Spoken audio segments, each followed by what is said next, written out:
July August হত্যাকাণ্ডের আন্তর্জাতিক অপরাধ আদালত আইসিসিতে কিভাবে মামলা করা যায় সে বিষয়ে সহযোগিতা চেয়েছেন প্রধান উপদেষ্টা ডক্টর মোহাম্মদ ইউনূস। জাতিসংঘ সদর দপ্তরে আইসিসি প্রধানের সাথে এক বৈঠকে এই সহযোগিতা চান তিনি। আর দেশের প্রতিষ্ঠানগুলোকে দুর্নীতিমুক্ত করতে ইউরোপিয়ান ইউনিয়নও বাংলাদেশে কাজ করার আশ্বাস দিয়েছে। নিউ ইয়র্ক থেকে হাবিব রহমানের আরেকটি প্রতিবেদন। সফরসূচি অনুযায়ী ইউরোপীয় ইউনিয়ন, আইসিসি, জাতিসংঘের মহাসচিব সহ বিভিন্ন সংস্থা ও রাষ্ট্রপ্রধানদের সাথে মোট 16টি বৈঠক করেন বাংলাদেশের অন্তর্বর্তীকালীন সরকারের প্রধান ডক্টর মোহাম্মদ ইউনূস।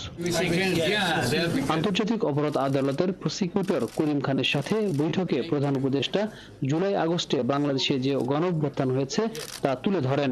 এই গণহত্যা নিয়ে আন্তর্জাতিক অপরাধ আদালতে কোনো প্রক্রিয়ায় মামলা করা যায় কিনা করিম খানের কাছে তা জানতে চেয়েছেন প্রধান উপদেষ্টা।